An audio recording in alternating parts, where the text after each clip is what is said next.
Pessoal, então vamos recomeçar a nossa aula dessa semana.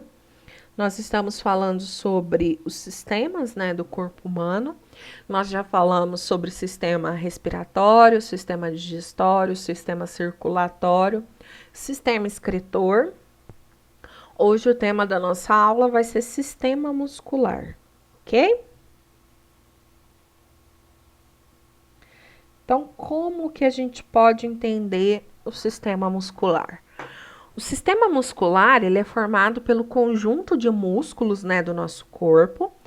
A gente vai ter aproximadamente 600 músculos no corpo humano e eles juntos representam de 40 a 50% do peso total de uma pessoa. Vai depender do condicionamento físico, né? Pessoas com porte atlético, elas vão ter mais massa muscular e pessoas que são sedentárias, elas vão ter menos massa muscular. Então, depende de como o organismo ele está fisiologicamente, né? Os músculos, eles são capazes de se contrair, de se relaxar. Eles vão gerar movimentos que eles vão permitir andar, correr, saltar, nadar, escrever, impulsionar o alimento ao longo do tubo digestório, promover a circulação do sangue no organismo, urinar, defecar, piscar os olhos, respirar, rir. Então, a nossa capacidade de locomoção, ela depende da ação conjunta, né, de ossos, articulações e músculos sobre a regulação do sistema nervoso. Então, aqui a gente tem um mapa mostrando todos os músculos que fazem parte do corpo humano, tá? No corpo humano, a gente vai encontrar músculos grandes, como o da coxa, e músculos pequenos, como certos músculos da face. Eles podem ser arredondados, os orbiculares, por exemplo, que formam que ao redor dos olhos, eles são assim, planos, os ossos do crânio, ou fusiformes, como é o caso dos ossos do braço. De maneira geral, a gente tem 3 tipos de músculo no corpo humano. O músculo não estriado ou músculo liso, o músculo estriado esquelético e o músculo estriado cardíaco. Então, aqui a gente tem a representação das fibras musculares. Essa é uma fibra muscular cardíaca, uma fibra muscular esquelética e uma fibra muscular de músculo liso. Os músculos não estriados, eles vão ter uma contração lenta e involuntária. A gente não consegue controlar, tá? Eles acontecem independente da nossa vontade. Esses músculos, eles são responsáveis, por exemplo, pela ereção dos pelos na pele, o arrepio, pelos movimentos dos órgãos como estômago, esôfago, intestino, os movimentos das veias e artérias, ou seja, eles são músculos associados aos movimentos peristálticos e ao fluxo de sangue no organismo.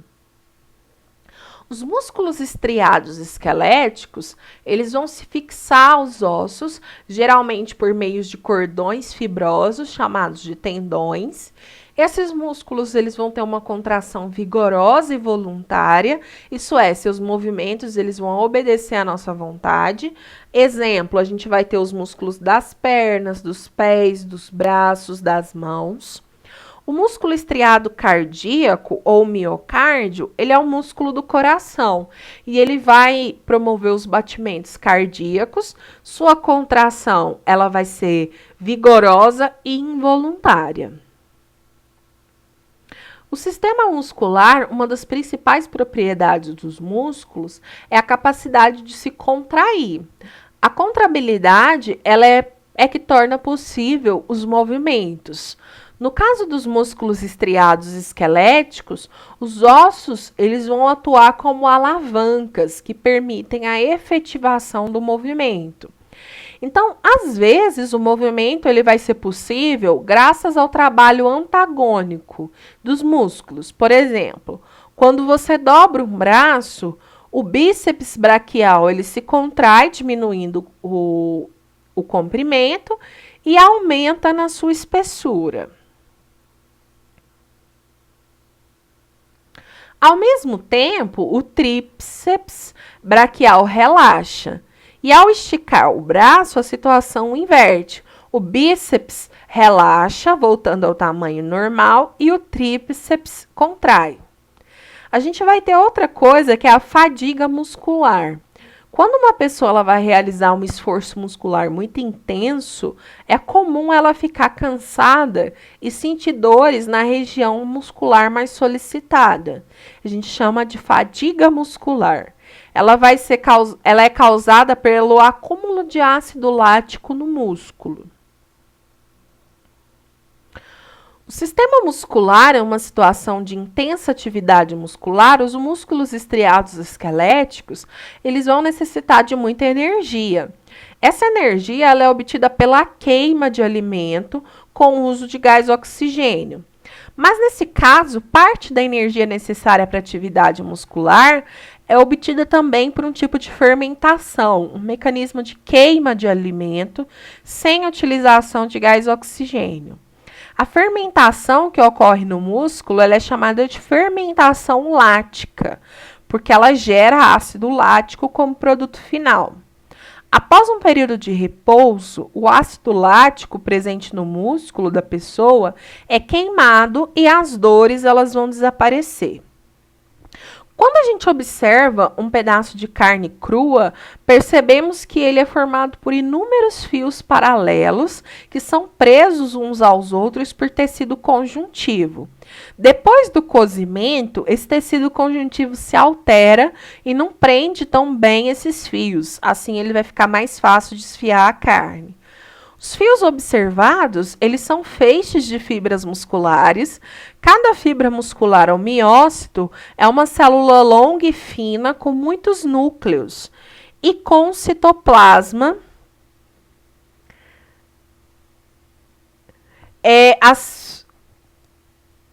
Cada fibra muscular ou miócito é uma célula longa e fina com muitos núcleos e com citoplasma ocupado por filamentos microscópicos chamados microfíbrilas.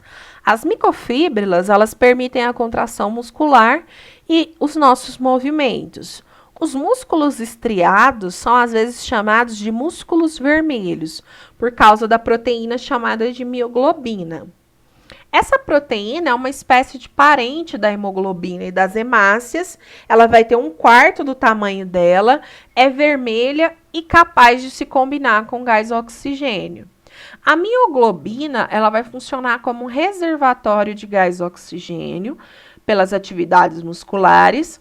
Nos mamíferos aquáticos, a mioglobina é abundante, que é o caso dos animais como focas, as baleias, os leões marinhos e os golfinhos. Se comparados com os mamíferos terrestres, esses animais aquáticos possuem mais glóbulos vermelhos e alvéolos pulmonares mais desenvolvidos em maior número. Nos músculos vão acontecer uma grande presença de mioglobina, que permite um armazenamento maior de gás oxigênio. Isso vai contribuir para que eles possam mergulhar e permanecer mais tempo submersos na água. Outro sistema que a gente vai estudar agora é o sistema esquelético. Ele é formado pelos ossos, né? Um adulto ele tem mais ou menos 200 ossos.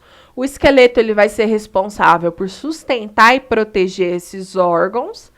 E também está associado aos movimentos. Eles vão se locomover, ajudar os vertebrados, né, e outros animais a se locomover. O esqueleto ósseo, além da sustentação, ele vai ter 3 importantes funções. Reserva de sais minerais. Os ossos, alguns possuem medula amarela ou tutana, e essa medula é constituída principalmente por células adiposas que vão acumular gordura como material de reserva. E no interior de alguns ossos, como o crânio, a coluna, a bacia, o externo, as costelas e a cabeça dos ossos do braço e da coxa, Há uma cavidade preenchida por um tecido macio, a medula óssea vermelha. É nessa medula óssea vermelha que são produzidas as células do sangue, que são as hemácias, os leucócitos, as plaquetas. Aqui a gente tem radiografias da mão que está mostrando o crescimento.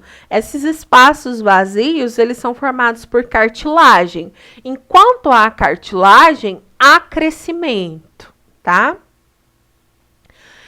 O esqueleto cartilaginoso ele é o primeiro esqueleto que se forma e ao longo do crescimento ele vai sendo substituído por esqueleto ósseo. Esse tipo de ossificação a gente chama de endocondral, que vai acontecer dentro da cartilagem.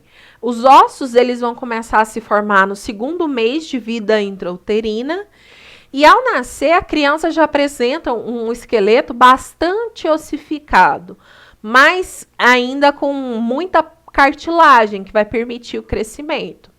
Entre os 18 e 20 anos, essas regiões cartilaginosas, elas se ossificam totalmente e o crescimento ele vai cessar. Nos adultos, a gente vai ter cartilagem em locais onde a flexibilidade ela é importante, como é o caso da ponta do nariz, a orelha, a laringe, a parede da traqueia, as extremidades dos ossos que se articulam. Esse esqueleto ele vai se conectar um ao outro através das juntas e articulações.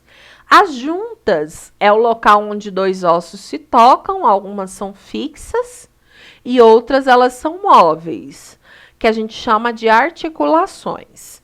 A gente tem vários tipos de articulações, a gente vai ter a bola e soquete dos ombros, que vai permitir o movimento de girar. O dobradiça, né, que está presente nos joelhos e nos cotovelos, que permite dobrar. Aqui a gente tem o exemplo, né, das articulações. A gente tem que ter alguns cuidados com o esqueleto.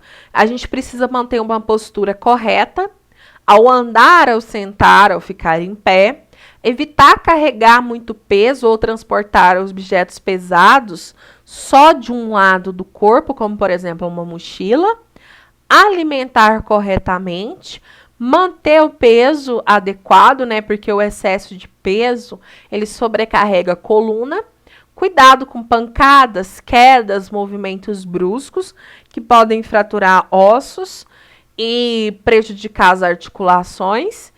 E praticar exercícios físicos regularmente. Aqui a gente tem os problemas mais comuns de coluna, que causam bastante dores e incômodos. Aqui a gente tem a escoliose, que a coluna ela vai apresentar uma forma de S. A cifose, que a pessoa vai apresentar uma corcunda. E a lordose, que a pessoa vai apresentar uma projeção maior da coluna para dentro. Então, são os principais problemas de coluna e que podem ser evitados com uma postura correta, tá? Alguns, eles são congênitos, a pessoa já nasce assim, mas na maioria das vezes são adquiridos por postura inadequada. Ok, pessoal? Então, a gente vai terminar a nossa aula aqui por hoje. Caso vocês tenham alguma dúvida, podem perguntar na plataforma. Na próxima aula, nós vamos começar com a correção dos exercícios, ok? Bons estudos!